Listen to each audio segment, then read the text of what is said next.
for your participation, especially thanks to our partner organizations, the Maryball Washington Museum and Library and the Northern Neck of Virginia Historical Society. I'm Camille Bennett, Executive Director of the Foundation for Historic Christchurch. And I hope you all found your way here easily, yes? Excellent. I hope you're feeling well fed. And I know you want to meet the man who's the head of the organization responsible. Tonight's particular partner of choice is the Northern Neck of Virginia Historical Society, who has brought you these wonderful refreshments. May I introduce Paige Henley?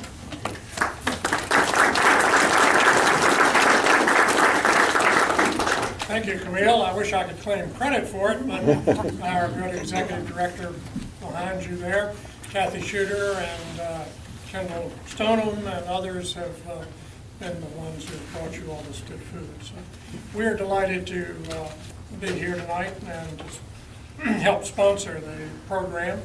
The Northern Neck of Virginia Historical Society is headquartered in Montrose and covers 6 counties of what we now continue to claim as the Northern Neck. We started in Stafford and come all the way down to Lancaster. So the 6 counties in basically the lower Rappahannock, Potomac area are our area. We are an organization that's been in existence since 1950. We publish an annual magazine. I hope many of you have become members of that organization and have seen our magazine. But it is dedicated to preserving and to tell the story of the history of the Northern Neck, the entire Northern Neck. And we want to continue to work with our partners, the Maryball Washington Museum and Library and Historic Christchurch. And if you picked up this brochure on these excellent Civil War programs, you'll see other programs that we are jointly sponsoring. And there's one not on this, and I'll call your attention to it. September 7 this year, we and Christchurch and the Maryball will hold a commemoration of Robert Carter's III's manumission of over 500 slaves in the 1780s, and he was the only major landowner and slaveholder to free all of his slaves in his lifetime. And we have a commemoration of that event, which will be held here at Historic Christchurch in the church. Robert Carter III was the grandson of Robert King Carter, who built the church. So it's very appropriate that we have it. But anyway, we are delighted you're here, and we hope we will see you all at the coming events. And if you didn't pick up this little brochure, please do so before you leave. Thank you.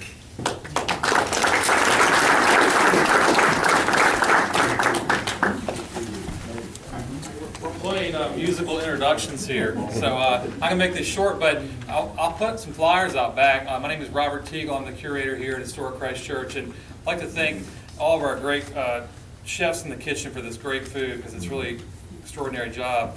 And on your way out, please grab one of these flyers, because on July 12th, we're having an exhibit set up here from the Virginia Historical Society. It's called An American Turning Point, the Civil War in Virginia. It's a panel exhibit. And to kick off the exhibit, July 12th and 13th, we're having the History Mobile, which is a 53-foot-long tractor trailer that the Commonwealth of Virginia developed to circulate around the Commonwealth to commemorate the 150th anniversary of the war. And you have to apply for it, so it's a pretty special thing we're getting. It has hands-on stuff for kids, all kinds of neat things. And that Saturday, we're going to have Living History. We're having a U.S. Color Troop Medal of Honor winner and reenactor from Gloucester, one of the only, I think actually the only African-American journalist to work for a major newspaper in the Civil War will be here. Sailors, Civil War medical displays, hot dogs, ice cream, all kinds of good stuff. So if your grandkids are in the area, please, or just if they're not, just come by yourself, bring your kids, anybody, and it's a free event for the community. It's part of all 3 organizations' educational outreach, and it's going to be a neat thing. The other thing I want to mention is, if you go home and you think, oh, I have this great letter from the Civil War in my attic, we have some in our archives here.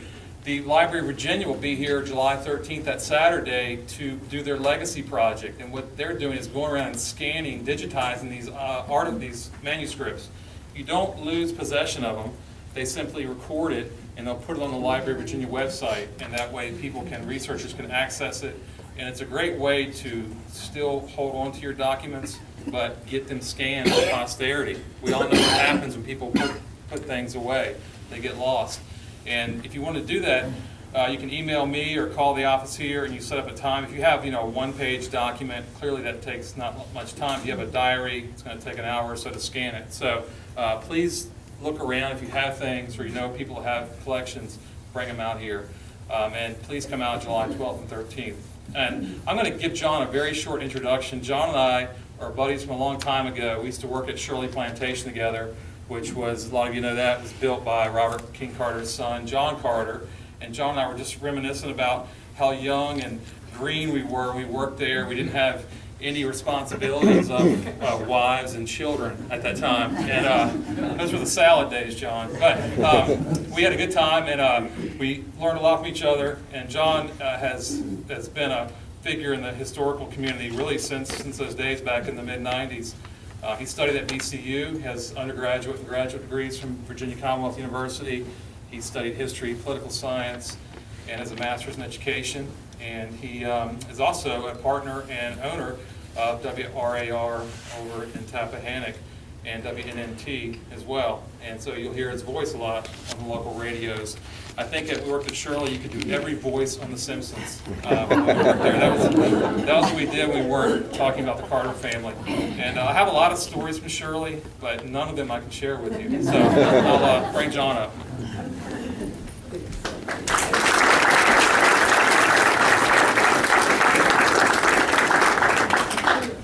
You make it sound so dirty, Robert.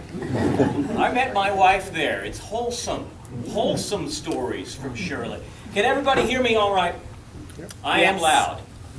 Those of you in the front row, I'm sorry, because I do tend to project. Those in the back will be happy.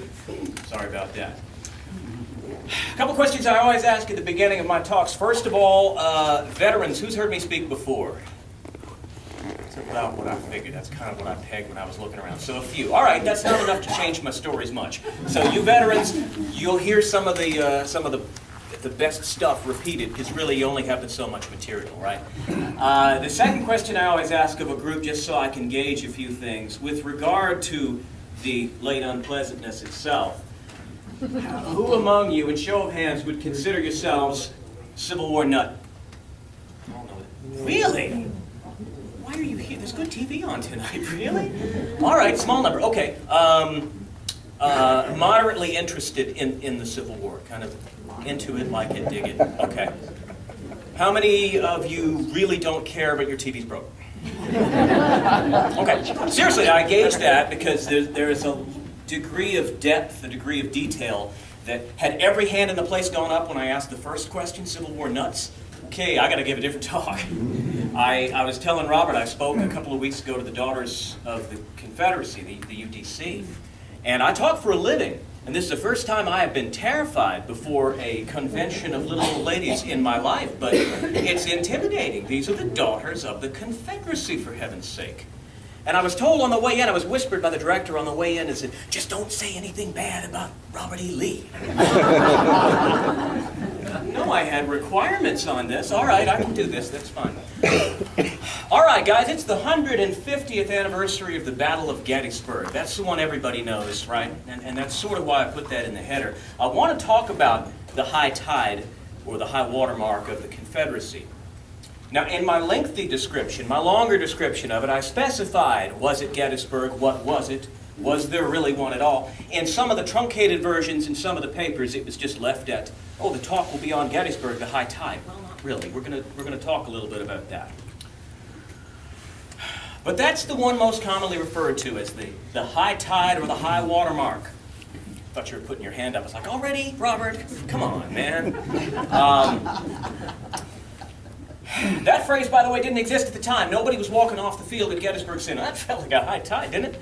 Nobody said that. This was much later. This largely when they put in the monuments is when this term came up. What we're going to discuss here is not only was that it, but if not, what was it? And in order to do that, we have to look, I think, first at definitions. A high water mark, or the high tide, other than the literal translation of what that means, and we're on the water here, so we know what those sort of phrases mean. What's intended there is what? A high water mark is the high point, right? The best, your pinnacle, the best that you can do. Now, right off the bat, let's look at what we know of Gettysburg. Would Robert E. Lee, for example, say at the end of his life, I think Gettysburg represents the best that I could be, the best that I ever was? Well, right, I mean, even you guys who are not largely Civil War nuts, you know that, right? Okay. More literally, the meaning has come to be specifically the spot where Armistead and his boys broke through, very specifically where a tiny handful of guys actually got over the wall, and it was a tiny handful of guys, okay, who got over the wall. Does that represent the ultimate pinnacle of the Confederacy? Not really. So why do we call it that? Now, I've always been fascinated by this, and fascinated by the fascination with Gettysburg. What is it, then, exactly about Gettysburg? And that led me years ago to start thinking about this. Not only what's my definition of what was the high watermark for the Confederacy, what would I consider to be the Confederacy's pinnacle?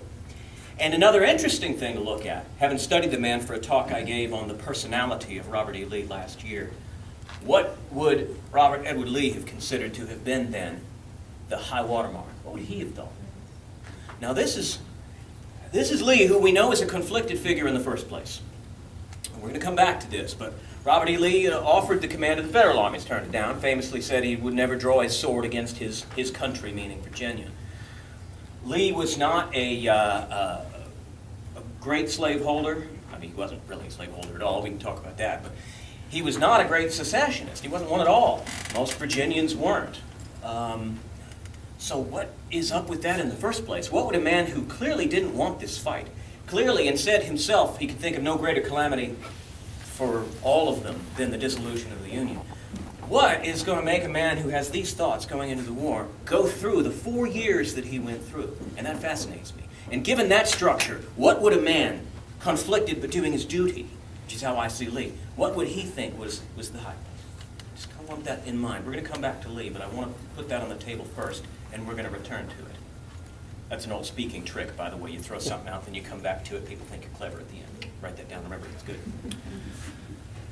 We're going to start a little earlier on. Okay, Gettysburg is 1863. Things are pretty late by 1863. And you may be able to tell already, I'm not particularly in the camp that Gettysburg was it. Had we just broken over that wall with a few more guys, we'd have won the war. You can already kind of tell I'm not going there. But if not, then the question begs itself, what would it be then? And you got to talk about a few things. Military is what we tend to focus on. I'm a military historian. A lot of us who are into the Civil War are military historians, so we focus on that. That's not the whole picture. We, especially Southerners, Virginians, Richmonders like myself, we focus on that, the glory and all of that sort of thing. But nothing happens in a vacuum, and you have to have the context of the 1860s. You have political and social concerns that are going to play really heavily in this that I don't think enough people consider. Which, incidentally, by Gettysburg, most of that stuff is already no longer on the side of the Confederacy, and we'll talk about that. My choices. I'm going to start, first of all, in the great year 1862. 1861, let's be honest, especially as Virginians, we didn't have a whole lot happen. We had a little tussle up there around Manassas, and that's kind of it. Everybody relaxed for a while, twirled their thumbs, wondered what was going to happen next. 1862, a historian named Alan Neville said that 1862 was the strategic high point year for the Confederacy. Why? Because there were two invasions. The Confederacy actually invaded other territories, left and went on the offensive in two territories, Lee in Maryland and Braxton Bragg in Kentucky in 1862. So those invasions, there we go, that was the strategic high point. Though I would argue that that also presupposes that what your goal is maximum invasion of territory in order for that to be your high point. My understanding is that the Confederate cause was never one of conquest. The Confederate cause was rather the opposite. You stay over there and we'll be fine on this side of our border. As Shelby Foote said, if you ask most Confederate soldiers, why are you fighting? That's what they'd tell you, because y'all are down here. Right? Invasion, as aggressive as Lee is, probably too aggressive, tactically. That certainly was never the idea. That's not the point behind the Confederacy. The point behind the Confederacy was survival. It was also said that the Confederates didn't need to win the war, they just needed to not lose it. They had to wait them out. So aggression, invasion, 1862 certainly had that, but is that going to do it?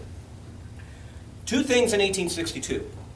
And here I'm going to bring in some of that economic and social and political stuff. I know that's boring on the surface, but trust me, I'm going to make it exciting. I'll find a joke, I don't know how, but I'm going to do it. Revolutionary War wouldn't have been won without the French, y'all. Let's be honest and slaughter some sacred cows. We love to make fun of the French. And honestly, swear to God, I'm a historian, and I swear to God, I was told once that the French once allowed a 17-year-old girl to be in command of their army. Not kidding. So, okay, they're an easy target, right? Foreign interventions. One of the things you've got to have in order to be a recognized nation is foreign recognition. And that's real often overlooked when we talk about fighting, battles, how many guns you had, how much yardage was lost or whatnot. At the end of the day, you need foreign recognition. The Confederates knew that. Politically and socially, that is what they had to have, specifically England and France. England did bring in a lot of cotton. Jefferson Davis hoped desperately that King Cotton was going to turn the tide there and make certain that the British came in on the Confederate side. And they considered it for a while, and we don't pay enough attention to the British. The French, we don't need to pay as much attention to them, admittedly, no. But the British, certainly so. The hopes that the Brits were going to come in on the side of the Confederacy was all important. And early in the war, that was a very strong possibility. Lord Palmerston, the Palmerston government, and then Lord Russell, the Foreign Secretary, both largely pro-Confederate. Now, in England, the people who had just gone through a fair number of social upheavals, helping out the poor and all this sort of thing, in recent years were not as fond. The people at the lower levels were not as fond of the Confederacy. But at the government levels, they recognized the usefulness. And so the Palmerston government, by and large, throughout his administration, he was prime minister until 1865, so through the entire war, supported the Confederacy at arm's length for a while. And that kept the U.S. guessing for a little while. But early in the war, winning was going to involve that. As long as you had the potential for England and France getting involved, you had a chance.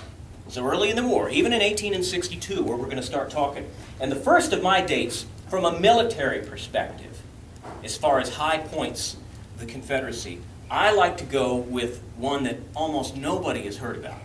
You go to Gettysburg, you got General Pickett's buffet, y'all have seen it all up there, it's sad, but at least there's tourists. There aren't that many tourists that go to Glendale, Frazier's Farm, anybody familiar with it? Couple, there we go. Glendale, where does that come from, John? Seriously, Glendale? First of all, in 1862, the British government is seriously considering intervening. Not so much for cotton, because they're really getting a lot of their cotton imports from Empire, from Egypt, from India at this point. But politically, the British are not really nuts about the Lincoln administration. They haven't been nuts about several administrations past. They're still a little bit edgy about the whole War of 1812 situation. And all we have to, it's true, back to that if I have time. All we have to do is not lose, right? 1862, the Peninsula Campaign, George McClellan has put together the largest standing army in the world at that point. Probably the finest, certainly best equipped, probably best trained army in the world for his grand invasion of Virginia. And England is watching this. George McClellan, the 7 days battle, everything culminates and everything pretty much falls apart from there. If you're familiar with Uncle George McClellan, do we know Georgie? Yeah, all right. George McClellan, George liked to build stuff, but after he built it, he didn't want to play with it. And as a kid, I did this too. I would spend hours building these Lego things, but then I didn't want to break it. Right? McClellan was kind of like that with his armies. McClellan was in retreat largely from the moment he hit Richmond in 1862, specifically Glendale. Everybody has heard of Gaines's Mill. Everybody has heard of Malvern Hill at the end of things. But in the middle, you had some skirmishes. Certainly compared to the size of later battles, they were skirmishes. But upon retreating with his army from Gaines' Mill, George McClellan, first of all, terrified. Anybody that knows him knows he's already crying to Washington that surely there's 1 million Confederates on his front. And Halleck said if you sent him 1 million troops, he would sit down, fold his arms, and demand 2. And this is very true. He goes fleeing to the south to the safety of his gunboats on the James River. When he left the field, which he did shortly after the Battle of Gaines's Mill, he literally left. George McClellan abandons his army.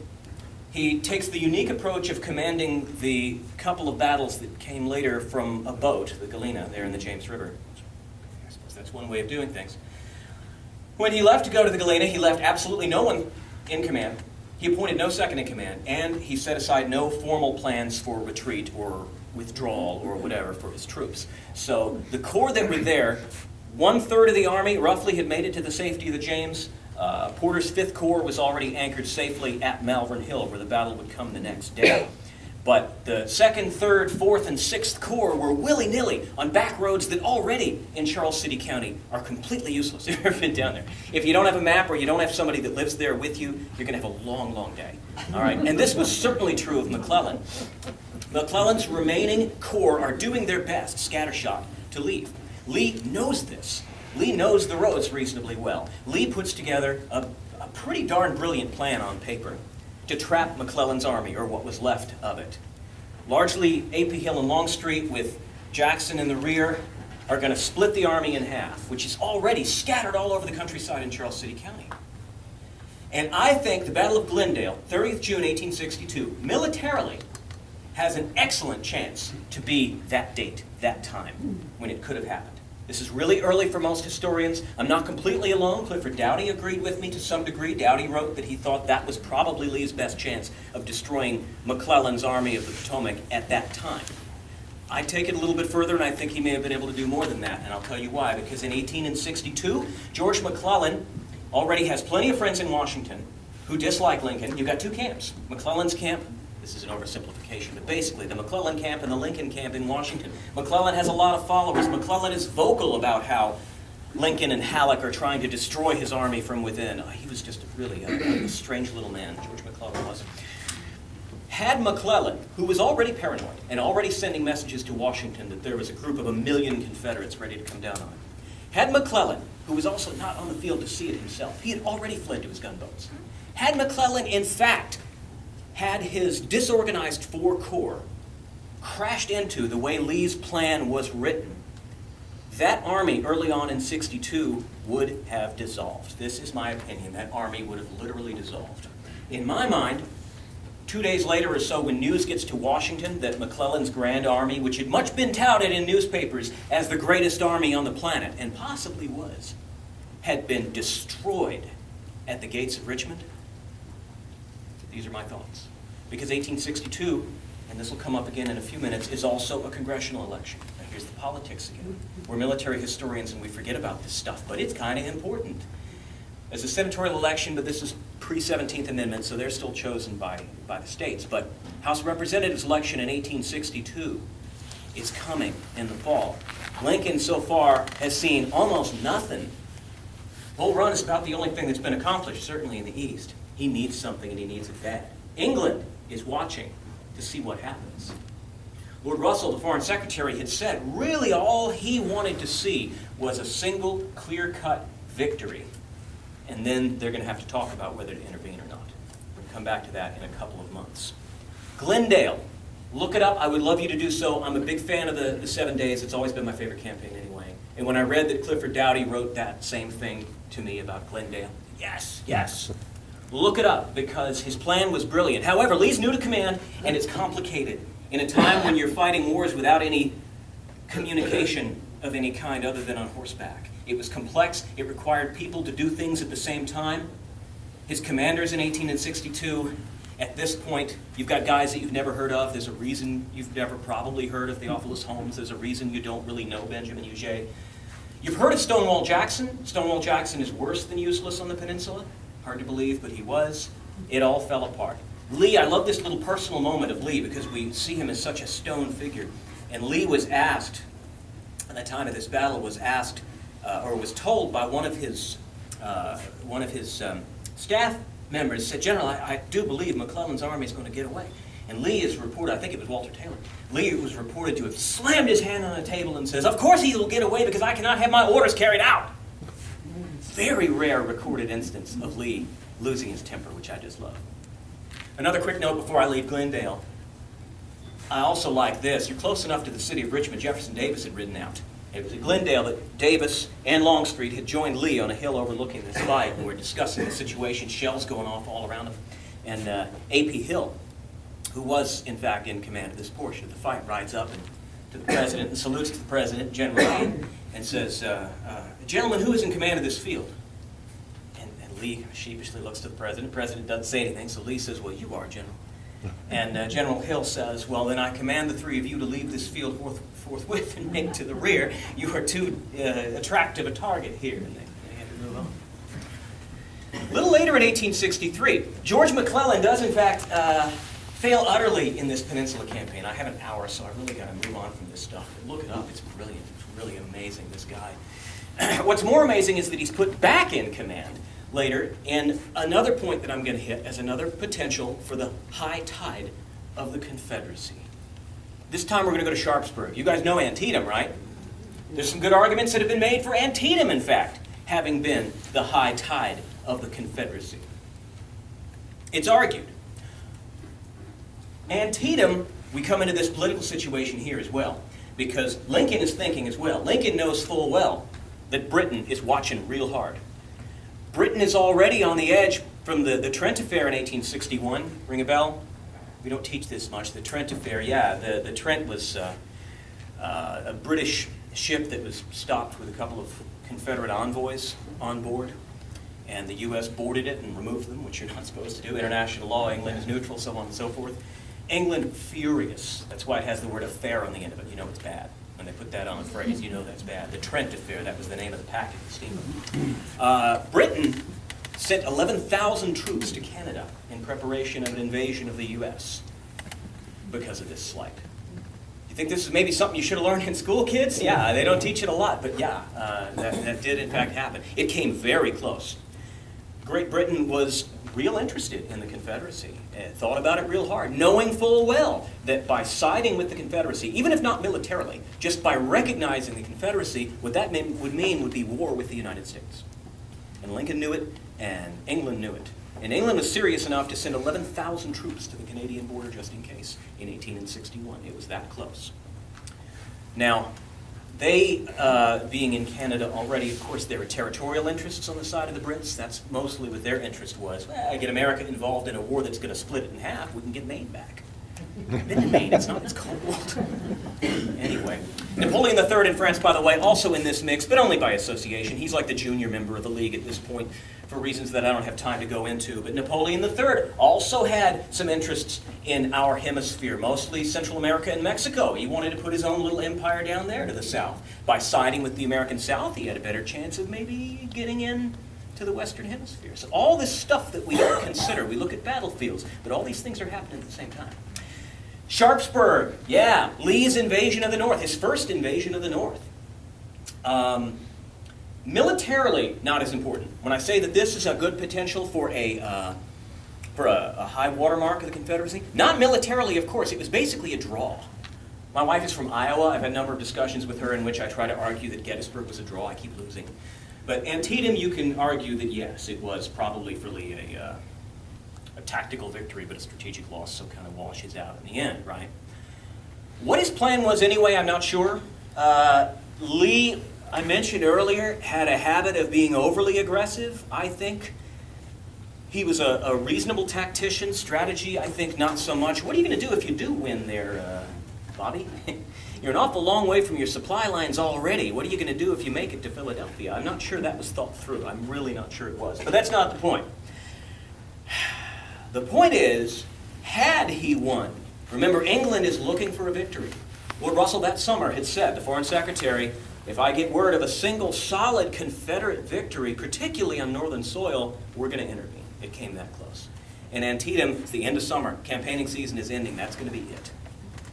Lincoln raised the stakes, too. You know what Lincoln brought out of the drawer after Antietam and as a result of Antietam? Emancipation Proclamation. Bam! On the table. Remember, we are the only country in the advanced world that still has slavery. Us and like Cuba. Seriously. That's where we were. I'm as much of a Southern apologist as any good Richmonder, but really, us and Cuba. The Western world, England didn't like that. They had already dropped the whole slavery thing.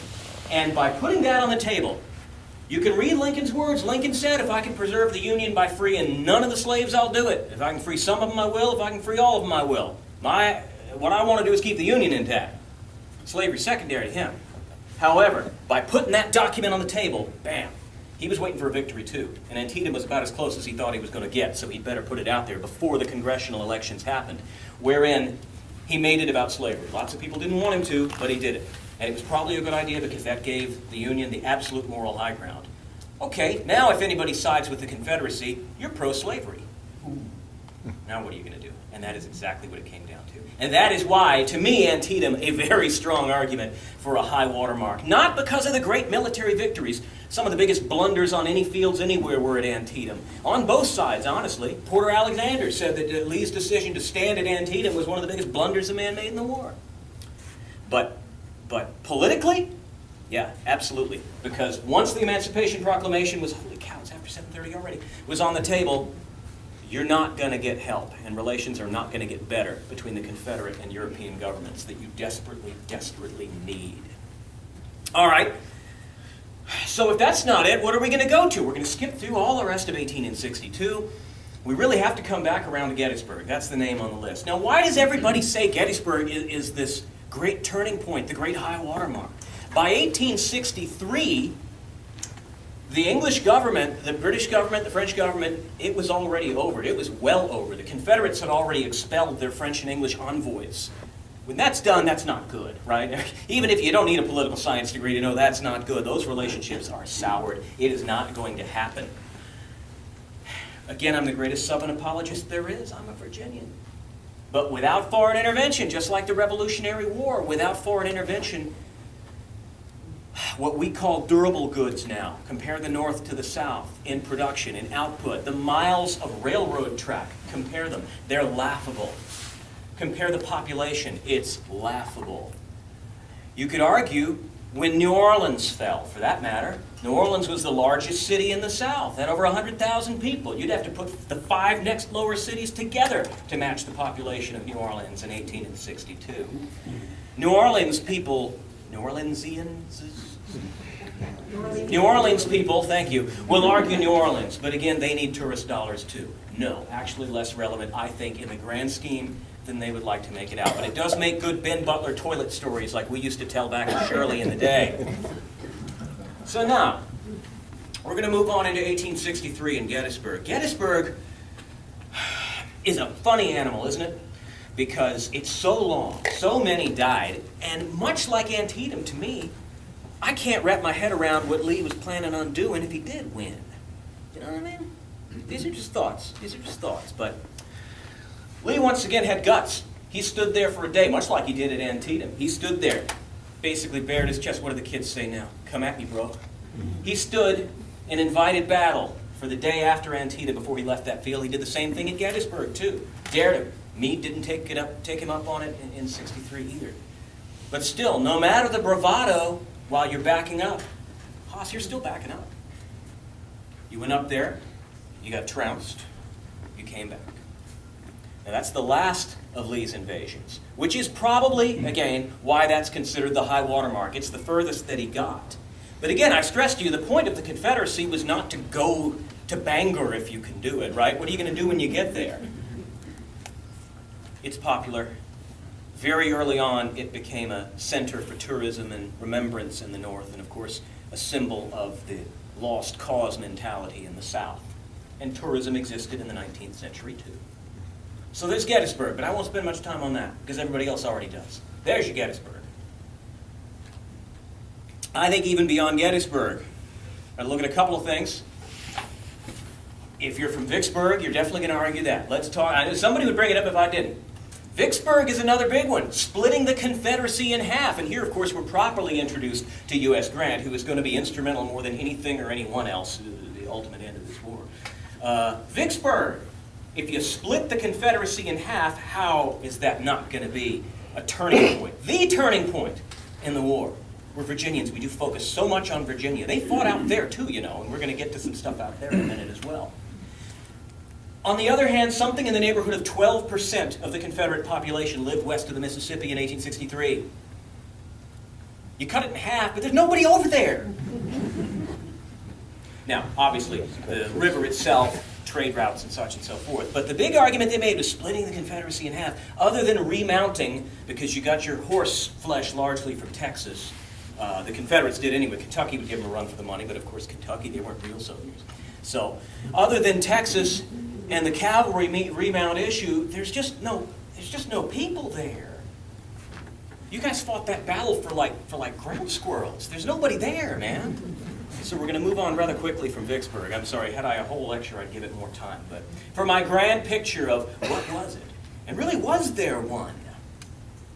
That one point when you're on the edge, and a single decision by a single man, a single brigade, a single corps could have turned the war around, right?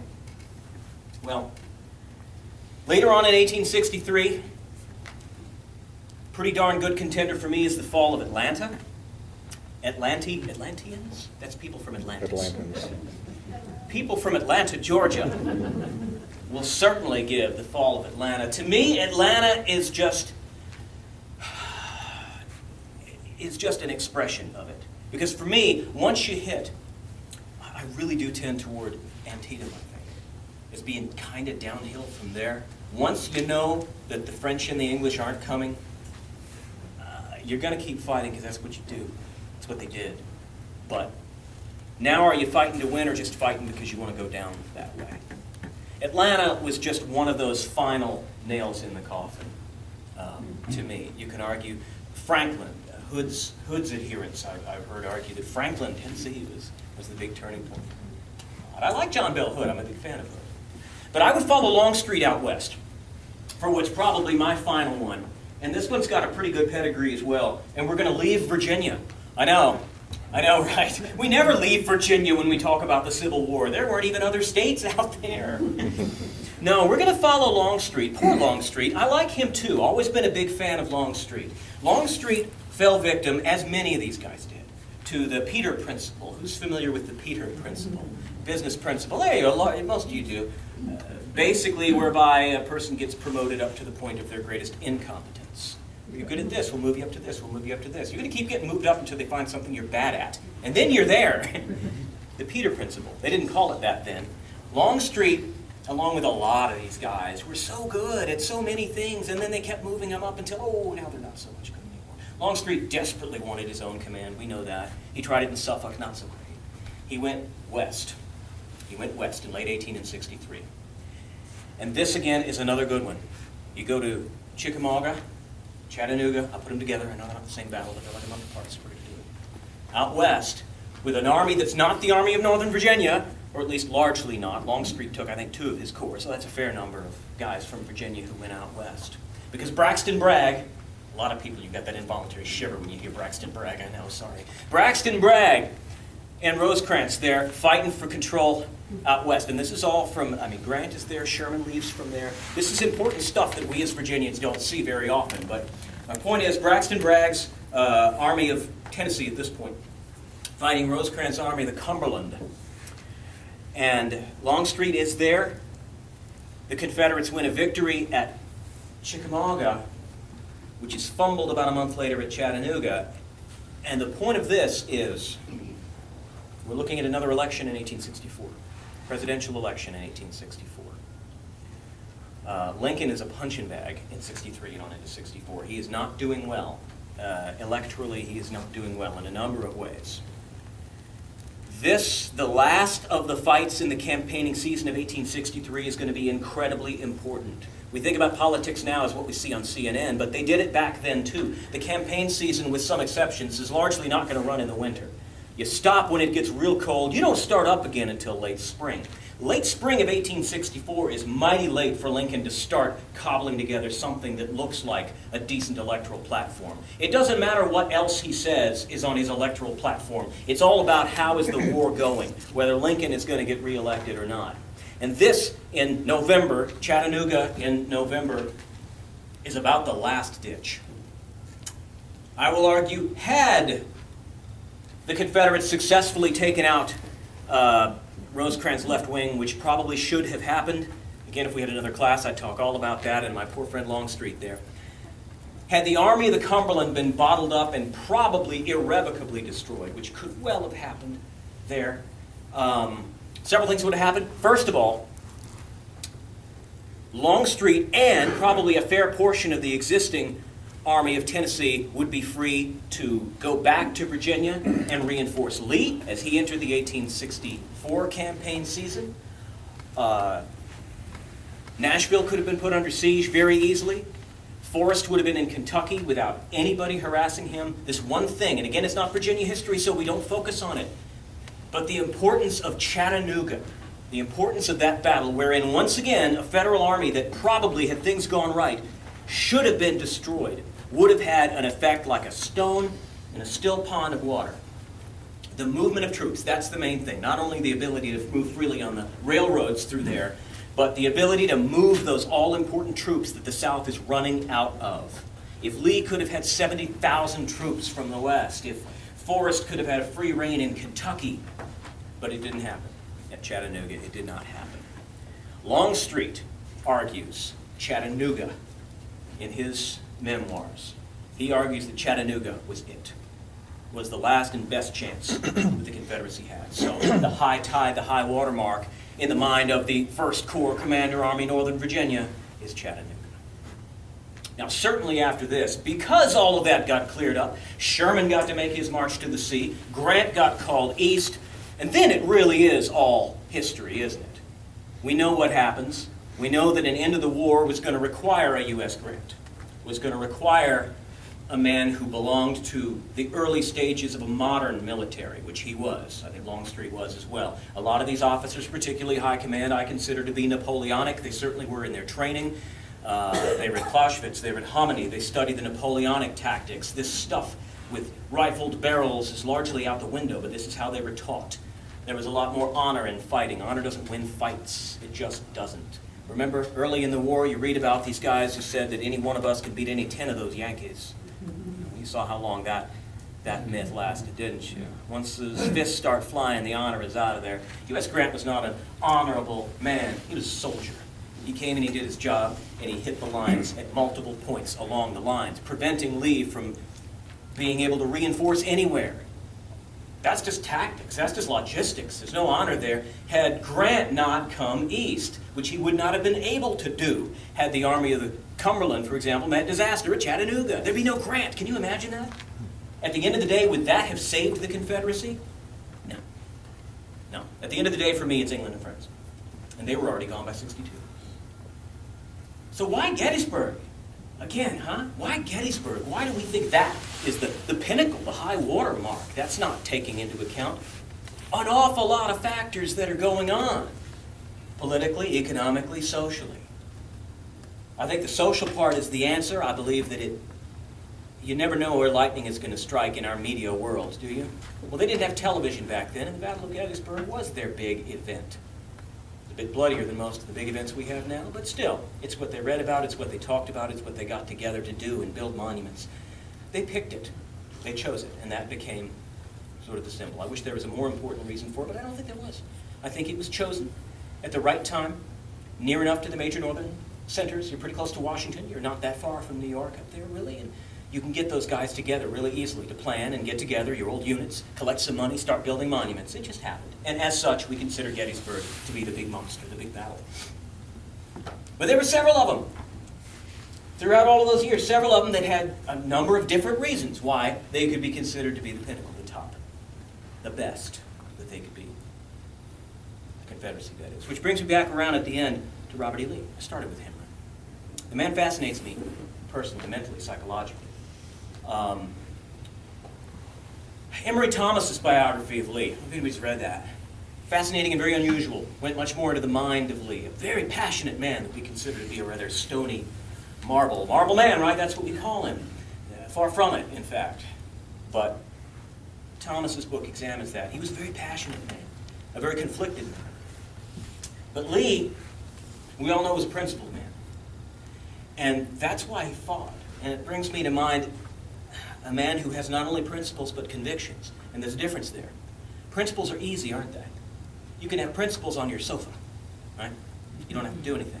Conviction is the follow-up, right? And it's the distance between those two things that makes or breaks men. Well, Robert E. Lee, through a variety of reasons that I do love talking about, we'll do a talk on that one day.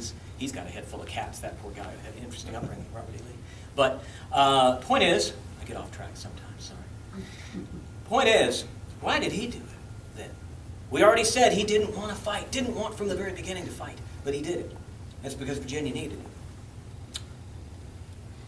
What did Robert E. Lee consider to be the high point of the Confederacy, I am not certain that he had one.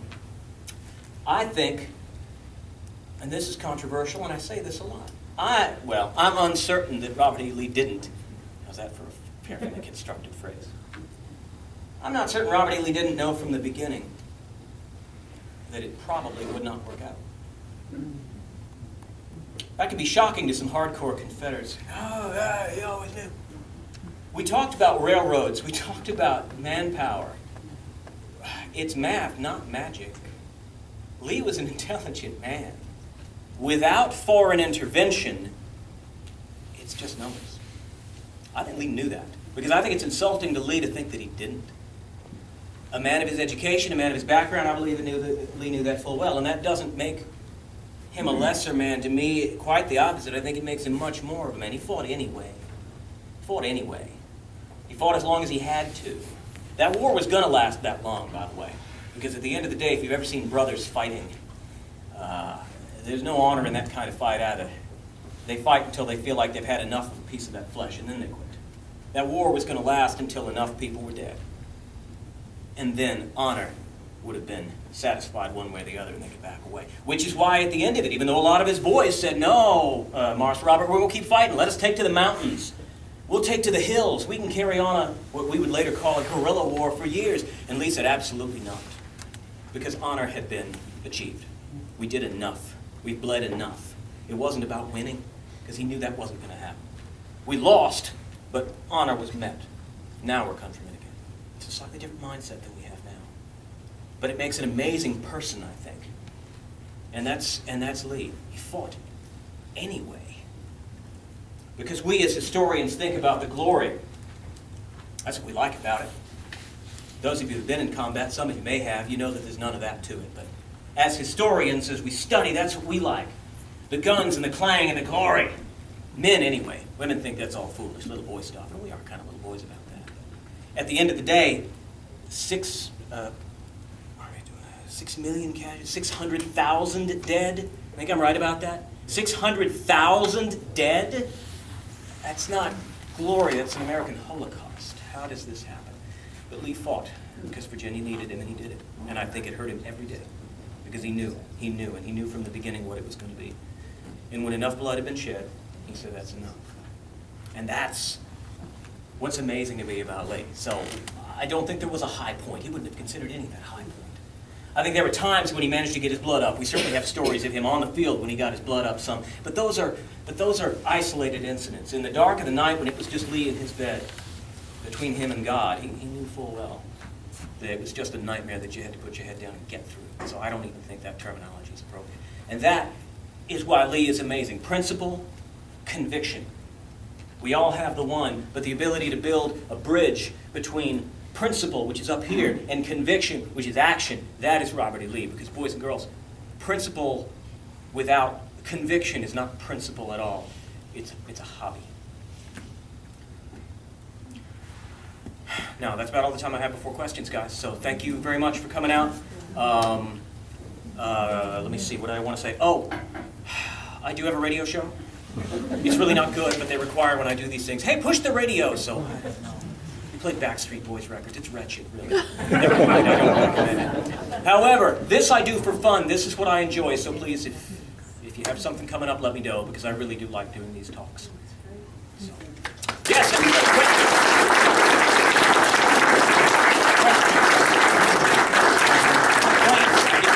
yes, ma'am, you're first. For we non-historians, would you reiterate Lee's kernel principle that caused him to support with his convictions going to war against the North? Not a short answer, but I'll make one if I can. And again, this is my opinion, because here we're talking about a man who never wrote his memoirs. We have quotes, but as with any quotes from a letter written here or there, context is really difficult to manage. I don't know that any of you would like to have any random thing you've ever said pulled out and held up as, oh, he said this must be what he's all about. The horrifying idea, isn't it? And we have really isolated pieces of his letters to commanders afterward and such. So this, it really is all conjecture. That's sort of my disclaimer, because we just don't know. The man never wrote memoirs. Lee, for non-historians, Lee was a soldier. He was a soldier his entire life, and he was a soldier who took an oath to the United States, to defend its flag and such, and so on and so forth. And Virginia itself was a latecomer. Virginia didn't secede when the other states seceded. Virginia didn't secede until Lincoln demanded volunteers to fight the other southern states. That's when Virginia finally stood up, and joined the Confederacy. He didn't want to. I think Virginia followed Lee's mind, or rather Lee followed Virginia's, I suppose. And Lee said, I can't imagine anything worse than the Union dissolving. But if it does, I have to side with my country, which is what he called Virginia. Remember, as again Shelby Foote, I think, put it, prior to the war, the United States were referred to in the plural. The United States are going to war. It was after the American Civil War that we started to say the United States is. So the mentality was still very much the state, and for good reason. It wasn't just provincialism. They were different. They were different people. Lee was a Virginian first. And again, really, most people were then, I think, certainly in the decade prior to that. He could not see, and this is why I think he was terribly, terribly conflicted. Because for a man like Lee to break an oath is a damnable sin. And he did it with great aplomb and great relish. Because Virginia needed him. But I think that conflict had to have eaten away at it. He chose Virginia because that was the higher cause, and he had to stomp on a previous cause in order to do it, and that's part of the tragedy. That's a reasonably short answer. Yes, ma'am? Could you comment on the anti-war sentiment in the North, and particularly had McClellan won the election against Abraham Lincoln, what would that have meant for the war? Oh, yeah. No, that's interesting stuff. Now, McClellan, too, McClellan was a peace Democrat, but not really. He knew which way the wind was blowing, and he went with him. He didn't really follow it all that closely. Even among the Democratic Party, there were peaceniks, that's what we called them in the 1960s. That's the wrong phrase. There were peace candidates, there were unconditional peace candidates, there was all kinds of stuff, and levels of what people were willing to do. When McClellan ran, McClellan's political machine was older and deeper than any of that. They went with the peace movement because, again, I'm putting words in their mouths. He never wrote this. But in my opinion, McClellan's political machine was, as political machines usually are, it took advantage of whatever it had handy. Lincoln, doing poorly or even moderately on the battlefield,